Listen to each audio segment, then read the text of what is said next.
Welcome, Paro Peeps, to our Paranormal Now special.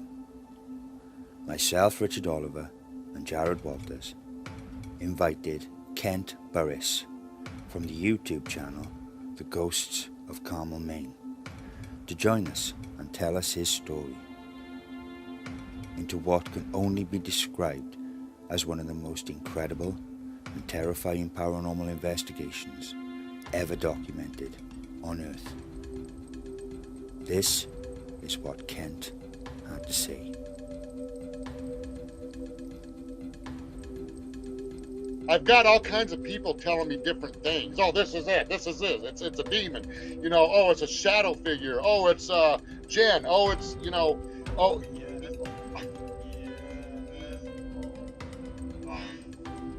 I've been listening and I keep hearing every now and again. I keep hearing something, and I'm just trying to. I just want to see what comes, so we can go back over it. People go in there non-stop wanting to get that capture, and these spirits aren't stupid. All right, Yeah. They know people's intentions. Sometimes I get really nasty messages sent to me that I'm just exploiting these spirits, you know, and you're just exploiting them. You're not even helping them. You know, you need to guide them into the light. Okay, well, I asked these spirits about the light, all right, and a spirit came back and said that's horse shit. Okay, there he is, in the window again. Went under the bed. That goes off like that in every part of your house, Ken.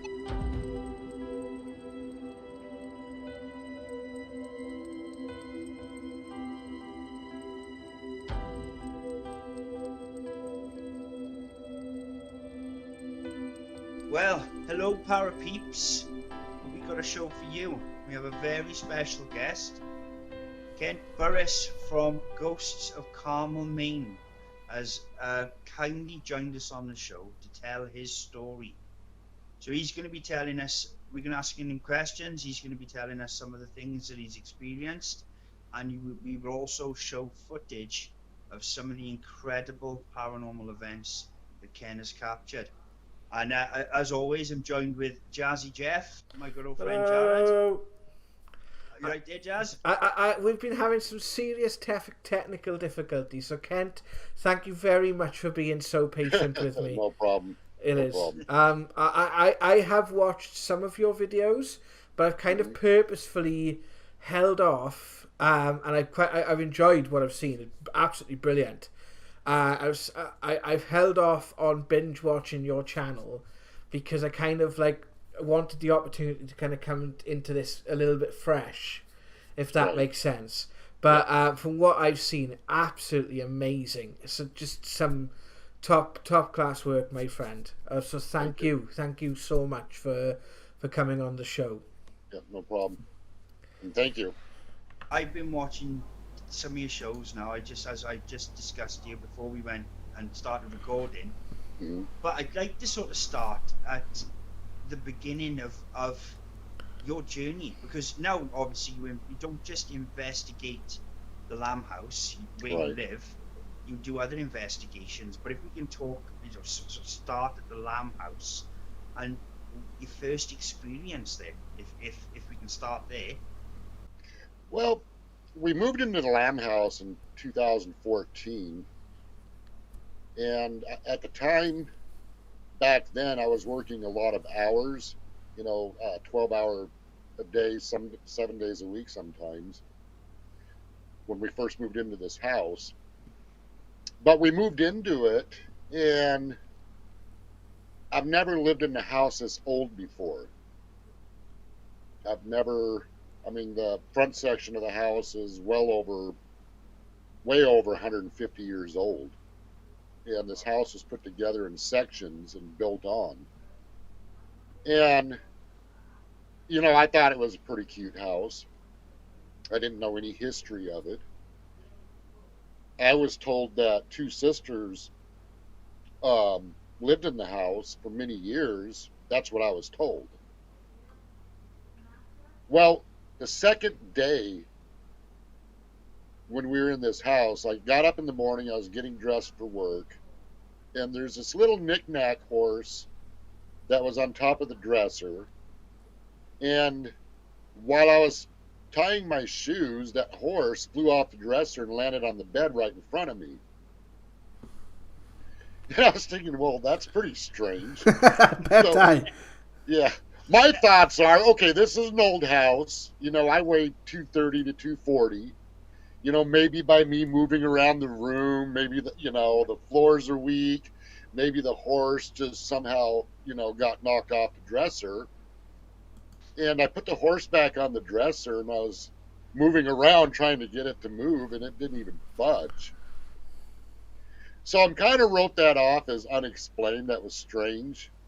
Did I think that a spirit threw it off the dresser at the time? Maybe that quickly crossed my mind, but in my thoughts were, it's not paranormal. I don't believe in ghosts. I do believe, and I did believe in the beginning in spirits, but not ghosts, if that makes any sense. I didn't believe that dead people wandering around, their spirit wanders around on the earth. I just didn't believe that. So, and because of that, if some spirit knocked that off, obviously it wasn't a good spirit. So that's the first thing you want to cast out of your thoughts. Yeah. You just don't want to sit there and think that. Yeah. That some evil spirit just threw a horse at me. Yeah, absolutely. So you automatically, your human defenses kick in to reject any ideas of supernatural. All right. But as time went by, I did start noticing a lot of strange things. Footsteps in the houses, whisper voices, disembodied voices, doors opening and closing. But what really got me is at nighttime is I kept hearing the stairs crackling as if somebody was walking up the steps. Mm. Yeah. And there's times I'm like, okay, somebody broke into this house and they're sneaking up the steps quietly and they're sneaking in on us, and all my suspicions are up. So I quietly get out of bed. I open up the door and I'm looking down the stairway and there's nobody there. Okay, this is an old house. I've never lived in an old house before. This is just temperature changes, and these temperature changes are causing the house to make sounds. There's always a logical explanation. As far as the voices, maybe somebody was outside talking and it just sounded like it was in the house. I would always come up with all kinds of excuses to deny the fact that this is something supernatural. Well, Gary, and he's from the UK, by the way. He lives there in the UK. He was living with us at the Lamb House at the time. He moved in here with us. And I'd come home from work and he started telling me that there's something not right with this house. I'm like, well, what's going on? And he said he keeps hearing voices and sounds and he knows that nobody was in the house, but when he did hear the voices and sounds down in the kitchen, he'd go down there and look and nobody's there. So the house started really freaking him out. And then my son Joshua starts telling me his experiences. And then Joshua came up to me one day when I got home from work. And he said, Dad, I ran into somebody at the mini mart and they said they used to live in the house and they said that house is haunted. And I said, Joshua, I don't believe in ghosts. So, there's some type of logical explanation. I just don't believe in ghosts. But keep in mind, in the back of my head, I know something's going on, but I don't want to accept it. I have to keep denying it. I have to keep resisting it because of my beliefs. That if there is something supernatural here, it's not good. Yeah. So you just use those defenses for peace of mind's sake to reject it. Well, after in the house for 3 years and experiencing multiple different things, the list can just go on.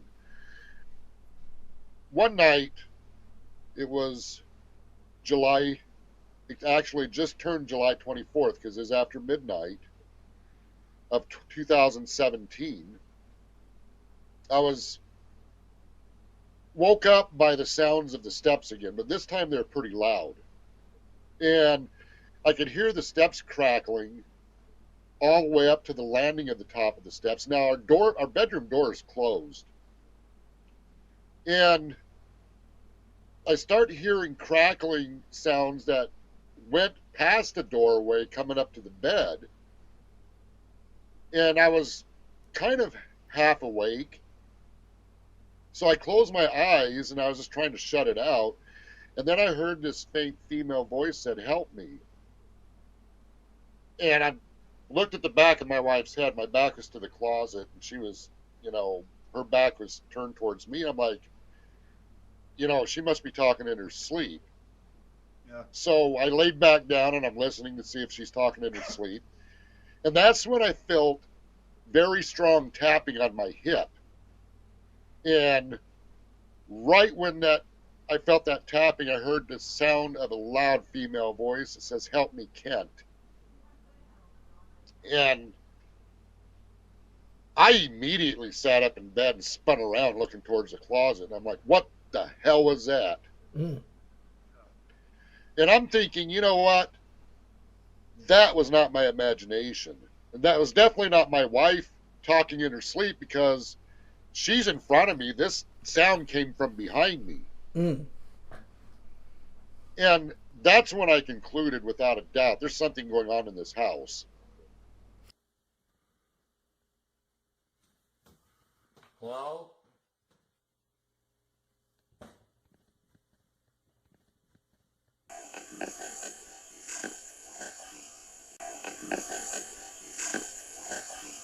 Noises coming from upstairs.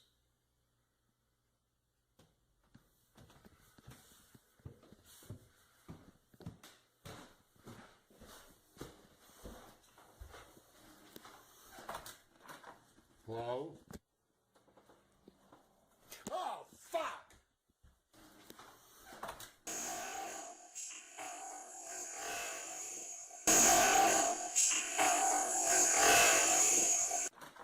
Hello?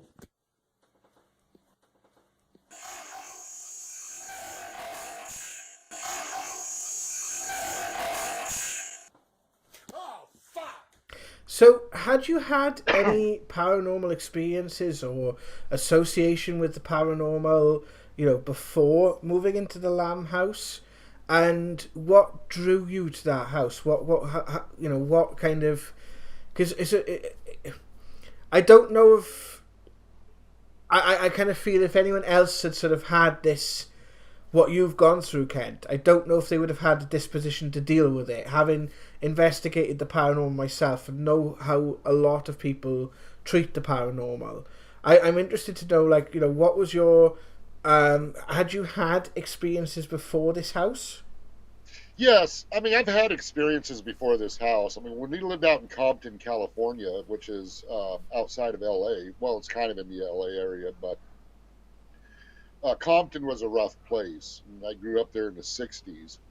And we did live in a house that had a lot of strange happenings in it. But just keep in mind, I was a child. Mm. And, stuff that literally scared the crap out of me. So we did experience things as children, but we told our mother about the stuff we were experiencing, but she was, it's all in your head. I mean, Mm. but how can all of us kids be experiencing the same thing? I mean, Yeah. how can it be in all of our heads at the exact same moment? Yeah. That's what didn't make sense. Yeah. Well, as time went by, later on, I moved to Colorado, and we lived in this house. I was a teenager. I was 17, and we lived in this house, and we had a lot of experiences in that.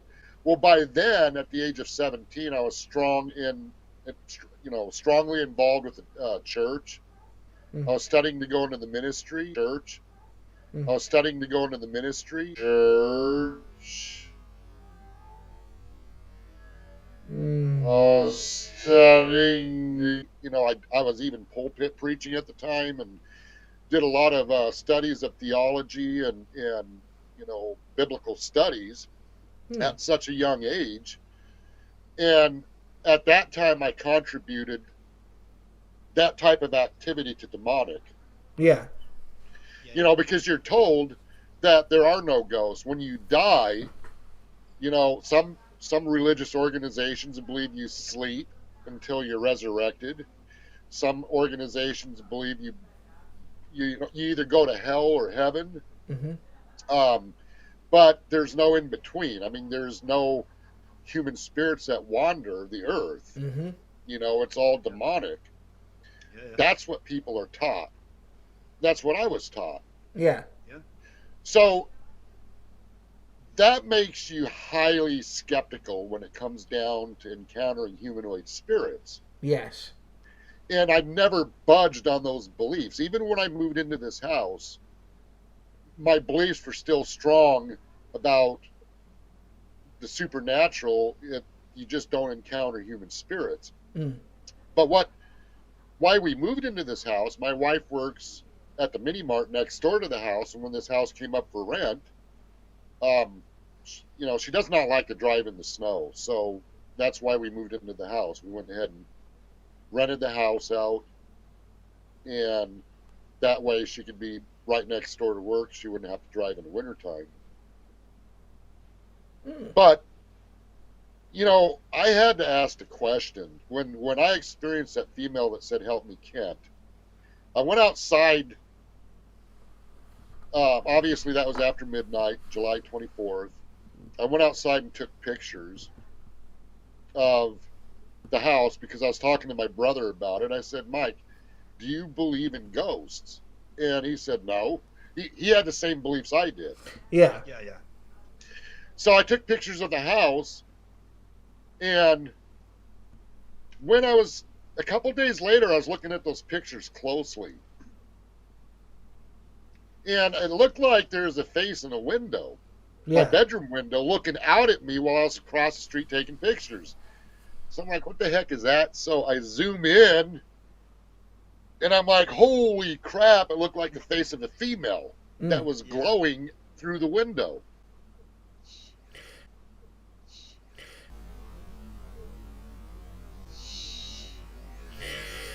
I showed it to my wife. I sent it to my brother. I'm like, okay, you know what?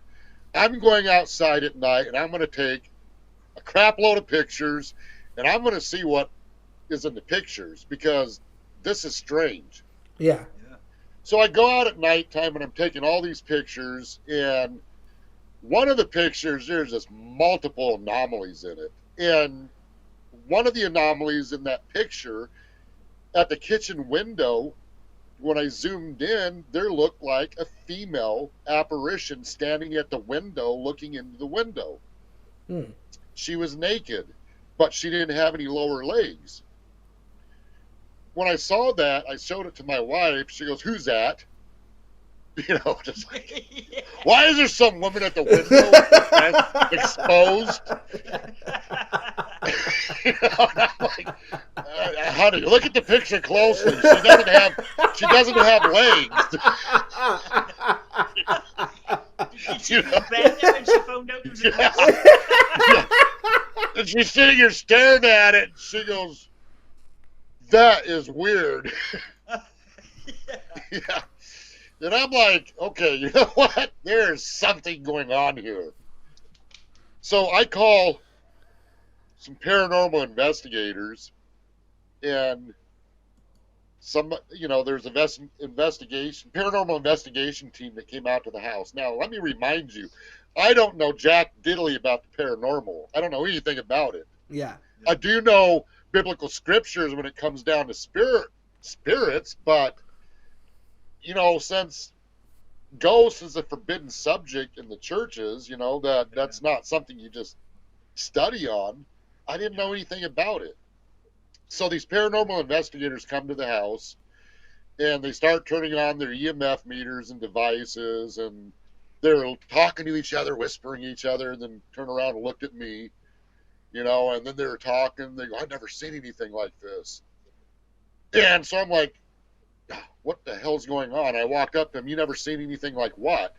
He goes, "My equipment never acted this way before." I go, "Well, what does that mean?" He says, "Well, that means there's something going on in here." So I'm like, my first impressions are, oh shit. So I'm like, my first impressions are, oh shit.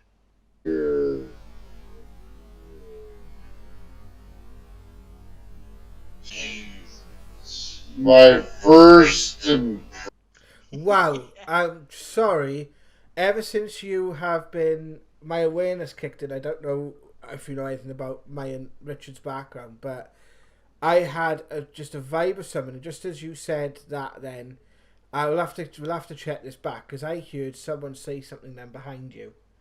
It was I've been yeah, hearing a woman. I don't know if you've been hearing yeah. this, Rich, but as you've been talking, I've been I've hearing a just, woman I've in the just been trying background. to ignore it. I've I just was been just trying to telling ignore Richard it. that a little while ago. I heard a disembodied voice of a female picked up on the audio. A female. He said it, Jazz. He wasn't there. It's, You were, yeah. You were off doing. You were trying yeah, to get the mics to work and everything. yep. That's crazy. That's crazy. That's crazy. That's crazy. Yeah, I've been listening and I keep hearing every now and again. I keep hearing something, and I'm just trying to. I don't want to. Just want to see what comes so we can go back over it. Yeah, I just wanted to make Kent aware that we'd heard it. Oh yeah. Hold on a second. Just, are you here? Are you wanting to say something to these gentlemen?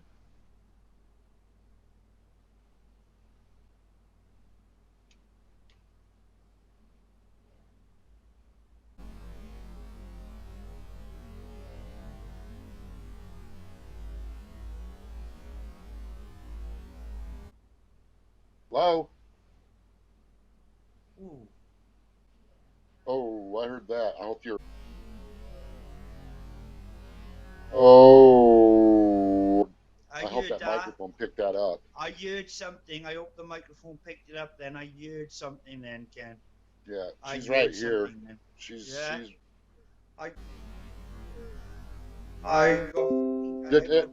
Here, we just caught it again. Mark. Yeah, I heard that. You heard that? Yeah. It sounded like a little female. Yes. Yeah. My goosebumps. My hair's on my arms. Well, I'm sticking up. I know. Since you've been talking, I've been listening, and every time it's come in, I've been like, it sounds like they try and speak. Yeah. Yeah. Definitely. Well, welcome to the Lamb House, even though it's through the internet. Hey, I watched. Welcome. You know what? When I work on these videos, you would not believe how many disembodied voices I hear in this room. Yeah. I mean, it's like they're watching what I'm doing, and there's times when I'm alone in this house working on these videos, they'll do something inside the house just to get my attention. You know, just heard it again. So, yeah, I heard it again. What's your background, Kent? What do you used to do for a living, or because you do come across as like a, if you don't mind me saying, you do come across quite tough. Like you've got a, I feel you've probably seen a few things or two in your time, like. Well, in my younger years, I was a general contractor. I had my own business, and a lot of it was insurance work. But I also went on to college and became a paramedic, and I ran on emergency services for a while. Did that for a while, and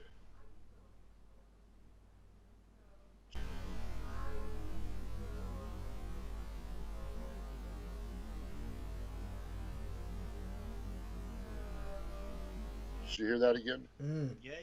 Yeah. I'll every time. Sound like she said, "Help me, please." Anyway, excuse me. I ran on EMS, the ambulance, and did that for a while, but I didn't stay in it too long because the burnout rate is so high, working in the medical field, especially as a paramedic, because you see and experience a lot of things that just kind of get to you. Yeah. And so I got out of that, and we moved to Florida, and I've had experience studying law and other experience in the field of doing investigations. For a while there, I did work way back for a news agency that I did investigative type work plus photography. And I'd go out and investigate stories, gather information, stuff like that. Well, later on, when I moved to Florida, I started my general contracting business there, and mainly home repairs. I got out of the heavy duty type work because I was getting older, and it's hard to find good help. So I've just decided to keep it light work. My sons will work for me when needed. But I also got involved with a community where I did security enforcement. And now, that wasn't a security guard. I worked directly with law enforcement, and I did intel work for them.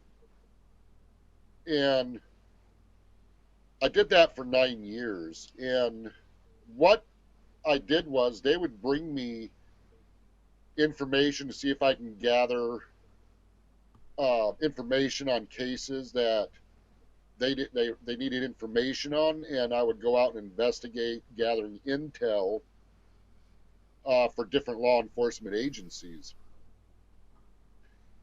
A lot of that had to do with narcotics, homicides that involved narcotics, and it was pretty rough because obviously in some cases, I was putting myself out there with some very dangerous people, investigating them. And that I had some close calls on that. But yeah, you have to be one hell of a tough person to get involved with that. It feels a little bit like kind of that's why you've come into this, because it feels like as if you've needed to be tough, but you've needed to be kind of fair as well, as if you've had, just through talking to you, I can tell you've got a good grounding in this sort of stuff, and just from watching the videos that I've seen personally, you don't come across like you scare easily, then, if that makes sense. Yeah, you've had the odd oh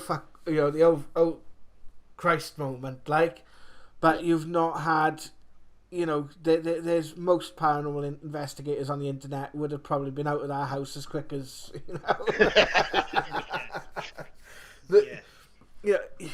I don't jump easily when it comes to sort of paranormal stuff when I'm watching it, because I've experienced it all my life. But the one when you go up the stairs, you walking into the bedroom and you turn on, is that black figure sat on the bed, and it's literally like right up to the camera. How you didn't run out of the house after that, I have absolutely no idea. Adam's coming over tonight.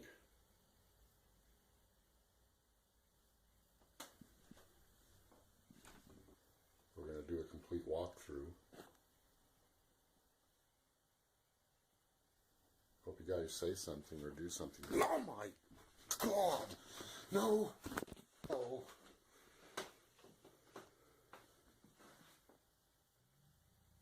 If I recall, I do believe I did run out of the house that day.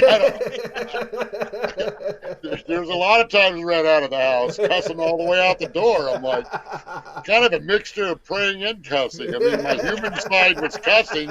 My spirit side was trying to reach out to God, help me. I'm the one screaming, help me.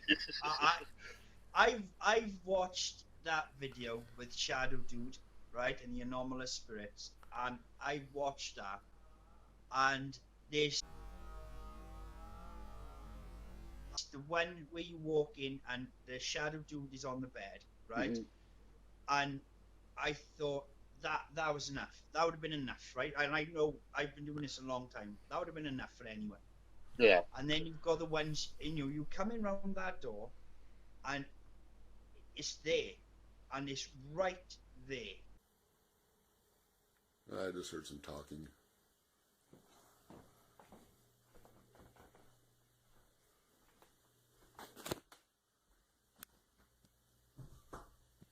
Hello?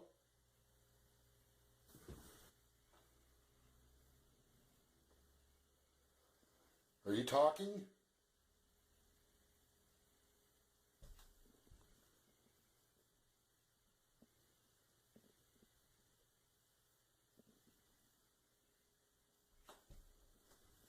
What the hell is that noise? Son of a bitch! That's the one that got me worse than any other encounter. It was almost in my face. Could you see it with the naked eye, or was it just on the camera? Oh, yes. No, I wasn't even looking at the camera. I saw it with my naked eye. Now, the camera picks these all up different. They don't look like in real time what the camera picks up. The camera makes them look pretty dark. But in real time, they look grayish. And they have, it looks like smoke coming off of them. But it's not smoke, but it just looks like they're like not fully in our realm. Yeah. And they're like a huge mist in the form of, in the shape of a person. And they're grayish. But the camera picks them up pretty dark. Yeah. And in the moment, you can see the features on their face. Too bad the camera didn't pick them up good, but you do see their features. And when I came across that, when I came around that corner and saw that thing eyeball to eyeball, you know, in all honesty, I think I scared it just as much as it scared me. I mean, you know, there's a possibility that spirit didn't even realize it was, I could see it. You know, because when I went back to view the recordings and I did a screenshot and I zoomed in to its face, that thing looked like it was scared crapless too. Yeah. I mean, it was like a look of panic on its face. Yeah, yeah. But I mean, we spoke about on the phone where you said people have said like this one, where it sort of comes out of the window and goes under the bed. Yeah. And people have said it was a cat. And people have said it was a shirt on a string. I mean, wherever somebody come up with that.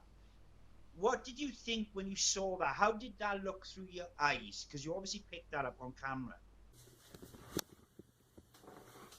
Okay, there he is, in the window again. Went under the bed. That didn't look that big. And once again, it looked gray, but I saw the curtains moving, and I could see like this faint gray through the curtain, and I'm like, okay, you know, there it is in the window.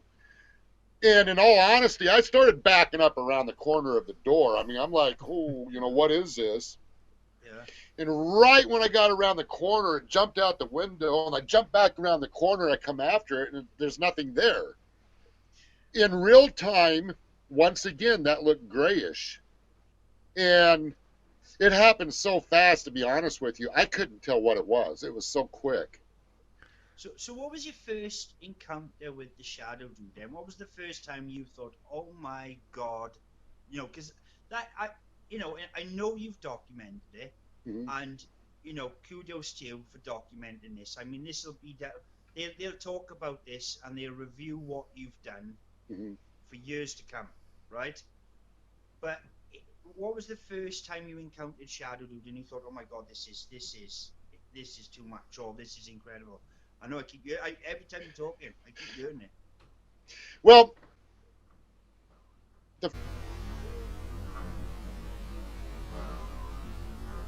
the first time I actually captured a full apparition up in my bedroom, I do believe it was, and I might be wrong on this because I've had so many encounters, I do believe it was in the video of Friday Night Frights Part 1. I was in the bedroom and family was downstairs. My mother and father-in-law were here.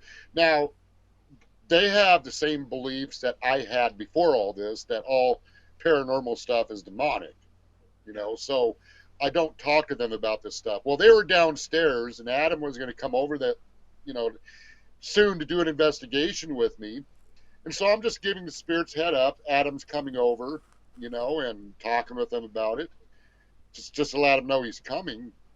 And I turned around in the bedroom, and there stood an apparition right on the other side of the bed. And to be honest with you, it felt like my spirit ran out of my body and left my body behind. It's like I mean, it's like my human spirit was running faster than what my body could move. And my only reaction was, if I recall, it was like, no. I thought I was going to get attacked. Yeah. It's like,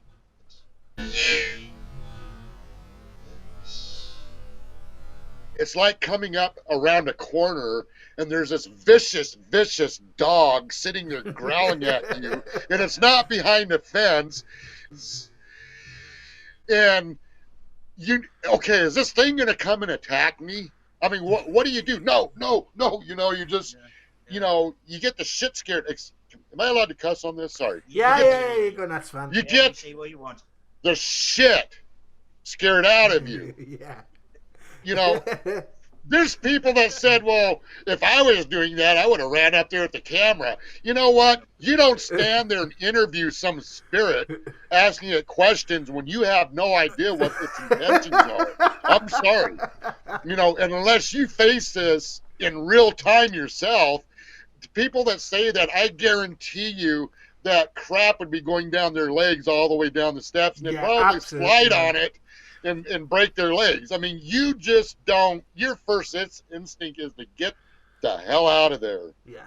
Yes, absolutely. And I've watched Paranormal Investigators for years, Kent, and I gotta be honest, right? And I mean this, and I'm not just saying this because you're on the show. You are the bravest, because I mean, you were on Nuke's Top 5. And I am a fan of Nuke's Top 5, right? Because it's good. There's some people that capture some stuff. And you see them people, and they try to get it. And like the Iranian ones and stuff like that. And they're pretty brave. They'll chase them. They'll see something go around the corner, and they'll chase it. But they don't show what happens if they catch it. No. Right? Because they don't catch it. Right? You're not going to catch it. No, they're not going to catch it. But you're catching it. You're coming around that corner, and it's there waiting for you. And there is no one on planet Earth that would just go, oh, hello. You come across as like you respect it as well. It's like you kind of respect it, and like it's like anything. I've done this for about 8 years now, and Richard, I know you've done this for considerable longer period of time, but people say, oh, they just got up to it. Well, there's nothing wrong actually with stepping back, regaining your composure, and then going back. Okay, that frightened me a second. Let's take a step back and let's come at this, because no one can make any decisions or document anything properly if you're running around like a little boy scared. And I'm not being funny. With what you captured, Kent, you have absolutely every. I think if most people saw that, they would absolutely, as you said, the crap would be running down their legs, and they would never go back into that bed and never mind sleeping there, and keep in mind too, I'm new to the paranormal. I'm still thinking this is possibly all demonic. And if I'm thinking that way, what do you think's in my head of what's standing there? Exactly. I mean, you hear so many stories of people being attacked by demons and getting scratched, burned, slammed up against walls, thrown down steps, even in some cases people killed. I'm not going to stand there on something that's beyond my control and sit there and counter it. No. I'm not going to sit there and, like I'm on some news reporter. Hey, this is Kent Burris in Carmel, Maine. What do you have to say? I mean, I don't think so. You wouldn't stand there if you walked round the corner and the ghost was dressed as Father freaking Christmas. Yeah. It's true. It's true. And to beyond all honesty with you, and I don't mean this bad, but at this point in time, if Jesus would have stood there in front of me, I wouldn't even know what to think who he was. I mean, You know, you just don't know. No, No. absolutely not. You know, And then this is why. I'm like, what the hell is this? All right, I've got all kinds of people telling me different things. Oh, this is it. This is it. It's a demon. You know, oh, it's a shadow figure. Oh, it's Jen. Oh, it's, you know, oh. Yeah.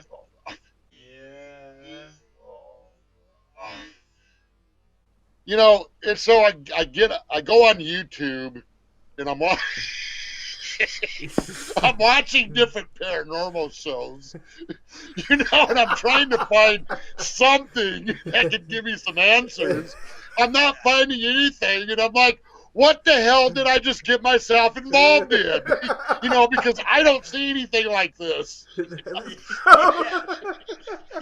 I'm like, what the hell is this? You know, I mean, did I just get myself involved with something I'm going to highly regret, you know? So I'm like, you know, so I can't find anything on paranormal investigations on YouTube. I watch Ghost Adventures. You know, I'm watching all kinds of different shows, and I'm like, wow, what am I dealing with here? Is anybody in here?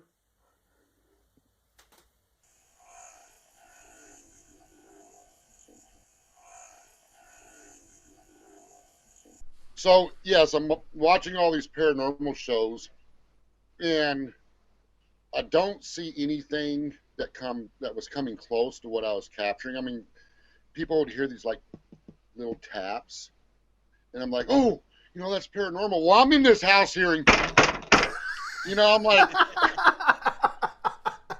you know, I'm like, okay.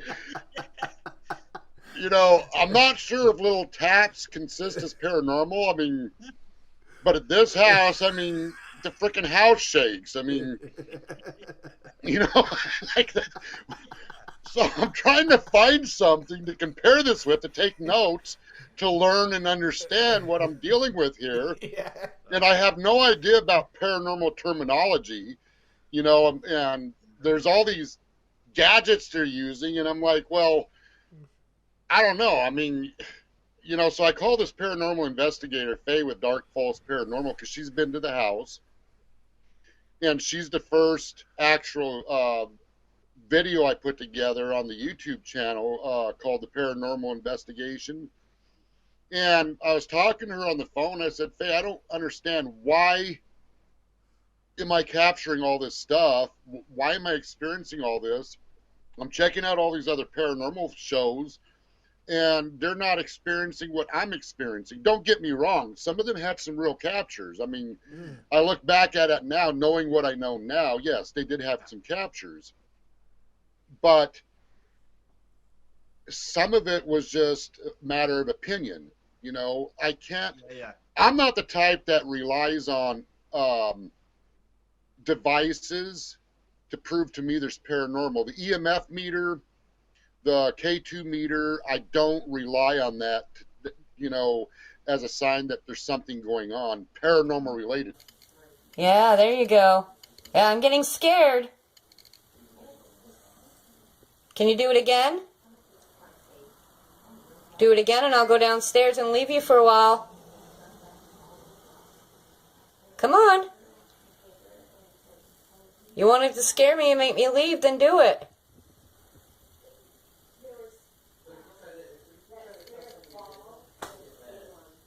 All right. Yeah, I'll leave you alone for a while.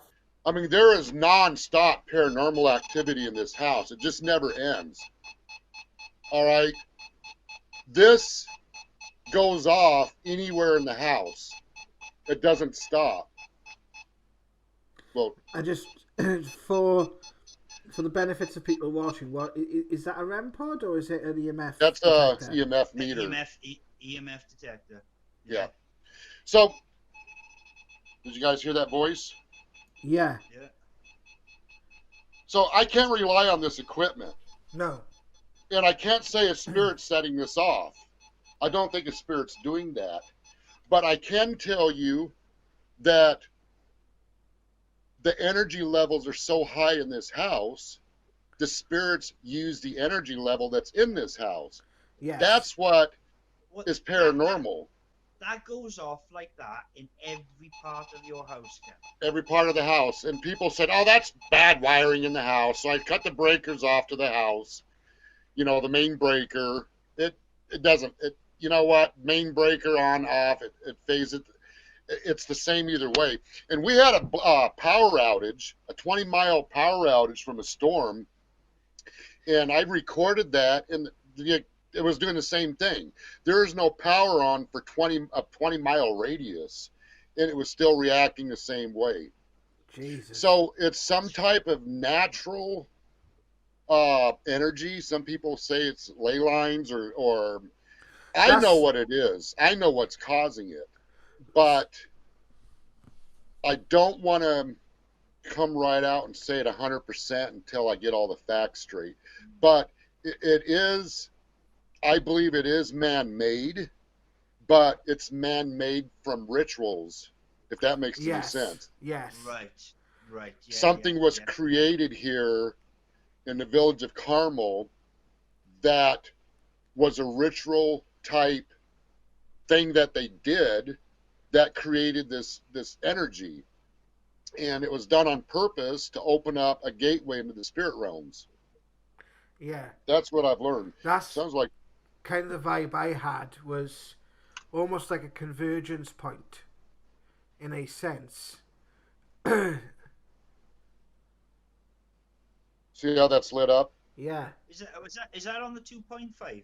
Is that on the 2.5 for there, Ken? Ken, can you put it up so we can see the front of the meter, so we can see the actual front of it?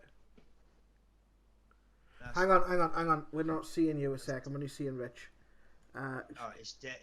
Jazz is dead in the middle. 2.5. That is that 2.5. Yeah. All right, that does it non-stop. So there's this non-stop energy in here that these spirits can work with. Now, I've seen paranormal shows where people use those devices. Sorry, and say, Ken, can I cut in a second?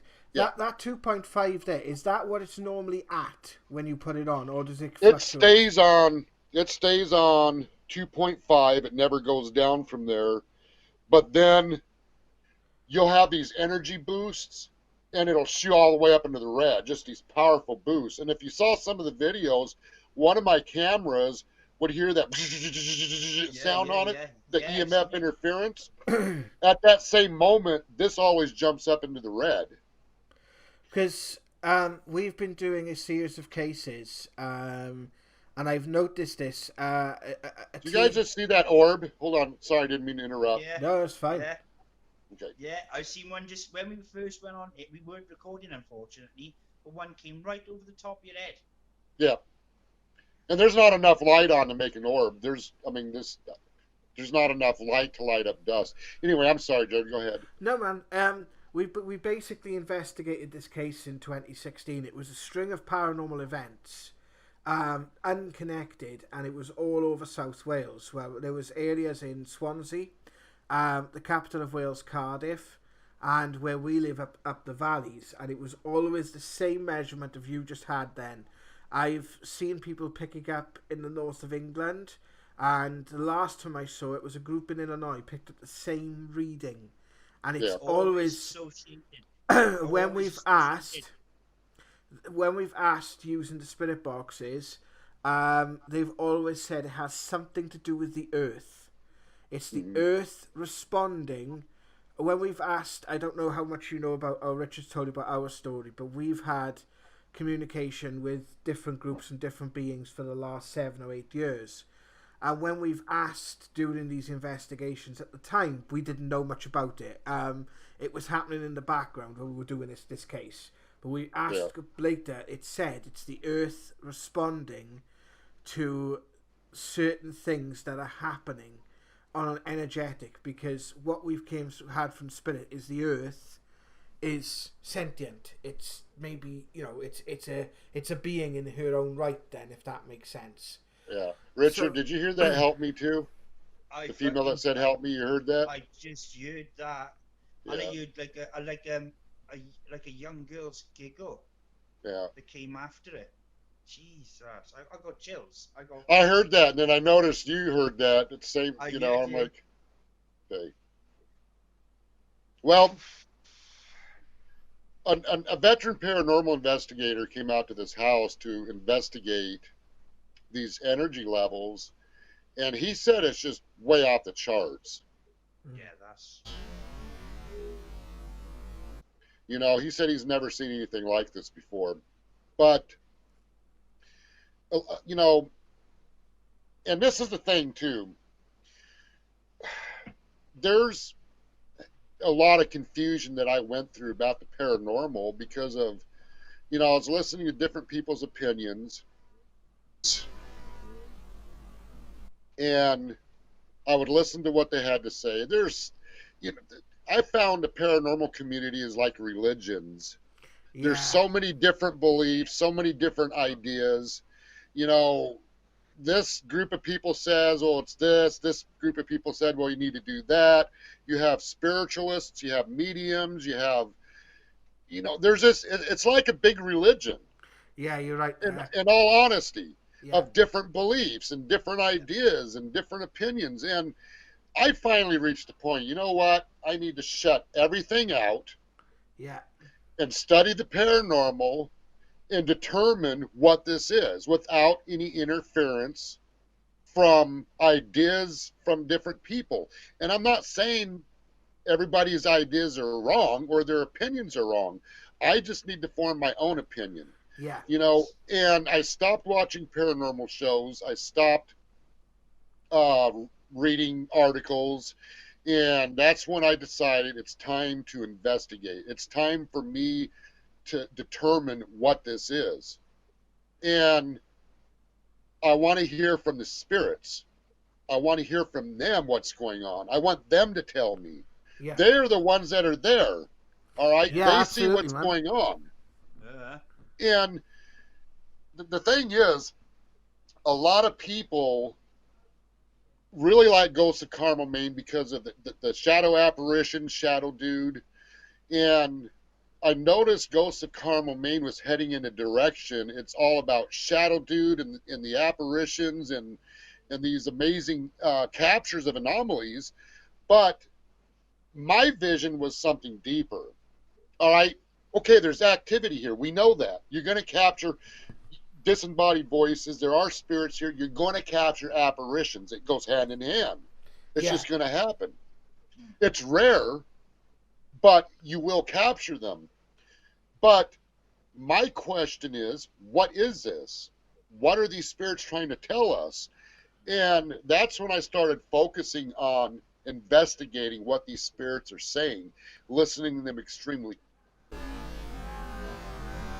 closely to what they're trying to tell us.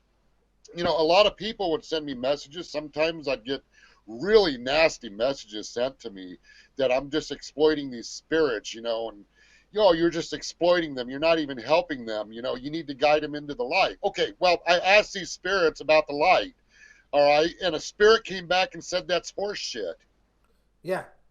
The spirits are saying what light? And they kept saying there is no light. And based on them, that's not what's going on. They're not wanting help to be guided into some light. They're wanting help based on different individual needs. Yes. No, that is a huge point you made there, because so many people just it does them harm. There are certain ones that spirit beings that if you send them in the wrong direction, it does them harm, because a lot of the time it's not actually resolving what they've got to resolve. Once you actually help them resolve or tell their story or get across what they actually want to get across, it's like anything else. It's like me saying to you, well, go and sit in the gingerbread house and you can have all the things that you want to eat. Okay, it might make you feel better for a while, but it doesn't solve the problem. And what you did there, and what you said there, really, that is how you solve the problem. You give them a voice. Yeah. I just wanted to say, Ken, I don't want, as much as the apparitions you capture, I watch the show because of you, Kent. I like the way you do it. because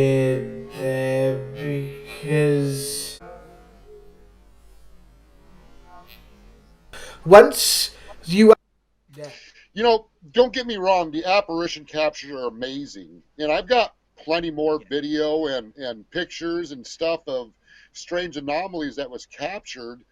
But the problem is I don't want viewers to be focused on that stuff. I mean, yes, it's amazing. And I will show stuff as we go, and I will make another video with all the captures that build up that, you know, that, but the thing is, I don't record in this house as much as I used to. So there's not as many captures. When I first started this, I was recording in this house every single day until the batteries ran dead. I'd charge them up and go back and record more. So, you know, there's a lot more captures in the beginning, but there are more captures and they're hard to get. You have to have that camera in the right place at the right time. Yeah. But that's not what this is about. This is about what these spirits, there's a story behind it. Every spirit has a story to tell. Yes. And for instance, you know, the ghost of Taviel, the little girl that was murdered. I mean, we talked about that before we, you know, started recording this. You know, when I did that investigation, I mean, that investigation and many others, when I started investigation based on the evidence capture, I have pretty much in my mind made up where this investigation is going to go. I assumed that the girl in the window video was going to be a dark investigation involving demonic. And because we're capturing some strange activity that involved dark type paranormal. Is it a child that's playing a Julian, or is it an adult?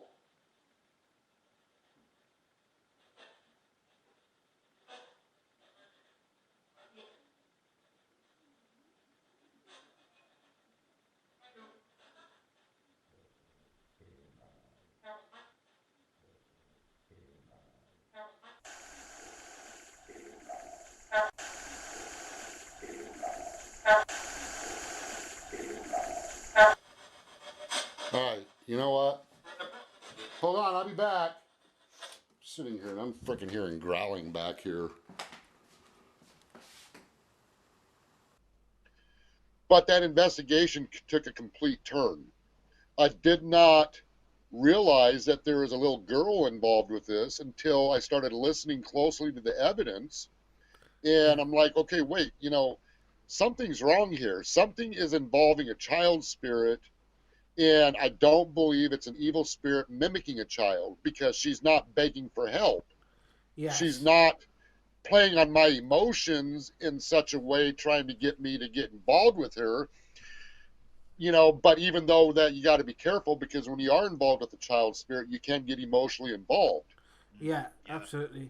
But if I hadn't have stopped and listened to what the spirits were saying, I would have never gone that direction, the right direction where that investigation needed to go. And because I followed the right direction on that investigation, there was a child that finally let go and went with their family. I mean, but when she died, she just wanted to play with children. I mean, she wasn't about to go anywhere. She was going to play with other children. That's it, you know. Yeah. And she needed a little bit of encouragement that, you know, there are other children in the realm you're in, and they're waiting to play with you. They're all there, and they will play with you. You know, you're playing with these children and you're scaring them. They don't understand, you know. But there's a lot of stuff I don't show in the videos that I say to these spirits, Yeah, to try to absolutely, get them to understand. I mean, it's just, some of it's on a personal level, and it's just not, I'm not going to put it in the videos where everybody sees the personal side of it. Yeah. But you have to listen to what they say. You have to listen to them closely. And once they start talking and giving you information, you have to do a follow-up on what they're telling you. Yes, absolutely. And once they know you are listening to them, they will talk. They will give you more information. But if you're just there for a capture to put on a YouTube channel or a TV show, you know, oh, look, this is a capture. You're just, and that's all you go. That's all you want to do with it. You're gonna piss them off. Well, Yeah. yeah. Well, who wouldn't But get I'll pissed tell you off what, by that? Yeah. You just.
What you just said there is the reason I asked him on the show, Kent.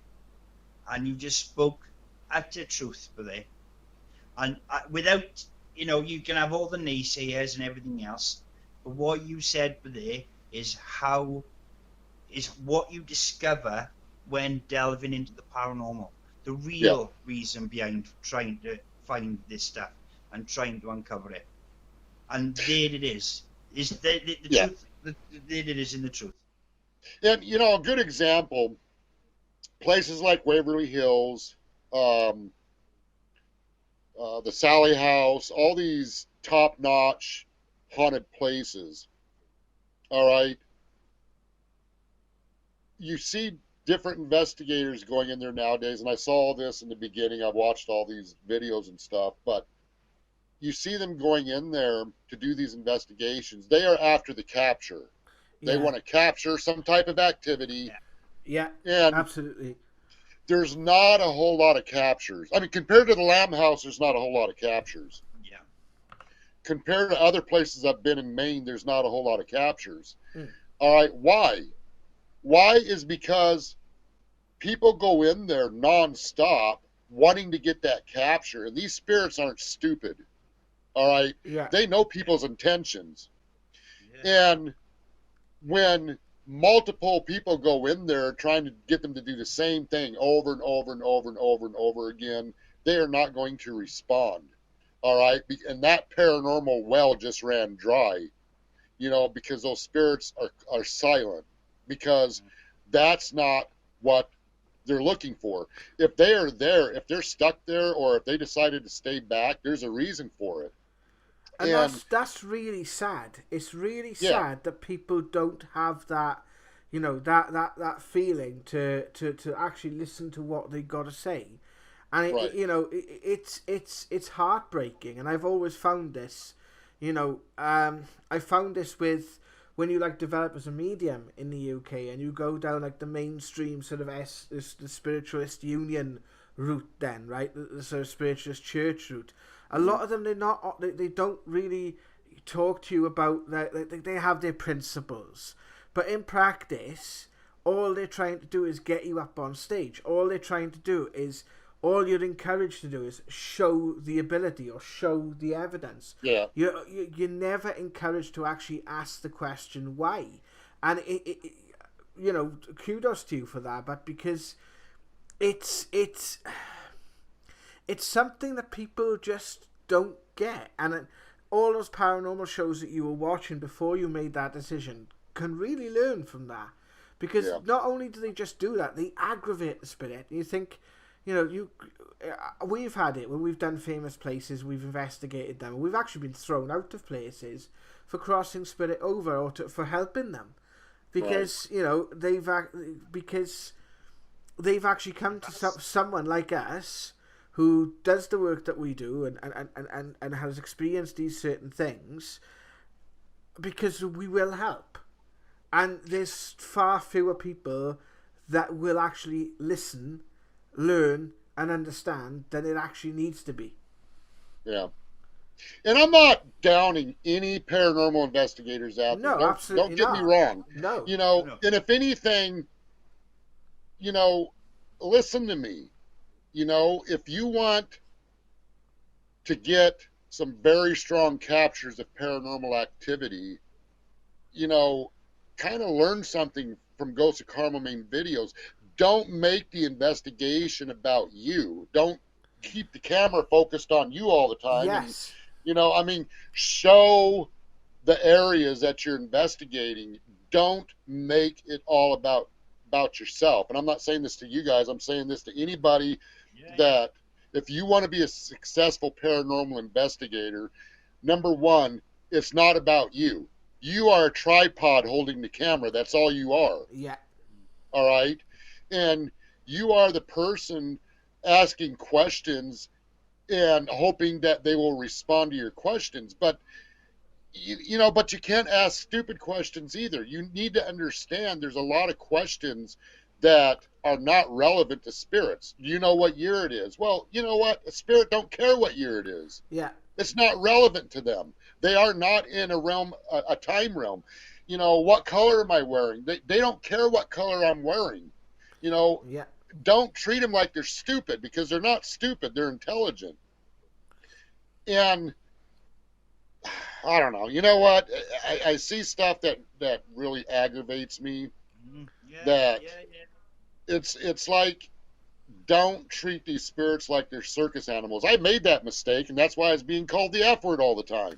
That's why they weren't responding to me, and that's probably why they decided to scare the living crap out of me. I wouldn't be surprised. I was pissing them off. Yeah, we've been saying that on this show for 4 or 5 years. We've been saying it. Don't treat them like that. You cop for it. Yeah. And you're just saying it. And, investigating it like you have, where you're living in it, I mean, that's a different ball game as well. Because if you weren't listening, the activity would be terrifyingly worse. Right.